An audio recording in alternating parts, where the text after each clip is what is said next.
मित्रांनो, जर तुमच्याकडे हा स्मार्टफोन आहे आणि रोज 2 ते 3 तास रील स्क्रोल करण्यात तुमचा वेळ जात असेल तर थांबून हा व्हिडिओ नक्की पूर्ण बघा. कारण या स्मार्टफोनचा आणि सोशल मीडियाचा योग्य वापर करून तुम्ही घरबसल्या स्वतःचा एक ऑनलाईन बिझनेस सुरू करू शकता. होय, तुम्ही नोकरी करत असाल, कॉलेजचे विद्यार्थी असाल किंवा गृहिणी असाल, तुम्ही तुमचं चालू काम किंवा शिक्षण सांभाळून पार्ट टाइम किंवा फुल टाइम काम करून एक चांगलं अतिरिक्त उत्पन्न मिळवू शकता. या बिझनेसची सर्वात महत्त्वाची वैशिष्ट्ये, इथे कोणतीही वेळेची अट नाही. तुम्ही तुमच्या वेळेनुसार काम करू शकता.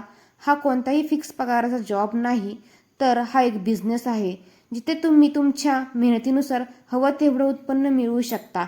सर्वात छान गोष्ट म्हणजे यासाठी कोणत्याही पूर्व अनुभवाची गरज नाही. सर्व काही आम्ही तुम्हाला आमच्या मोफत ट्रेनिंगमध्ये स्टेप बाय स्टेप शिकवणार आहोत. जर तुम्हाला ही सुवर्णसंधी समजून घ्यायची असेल तर मला कमेंटमध्ये येस टाईप करा किंवा माझ्या बायोमध्ये दिलेल्या व्हॉट्सअप लिंकमध्ये हाय म्हणून मेसेज करा.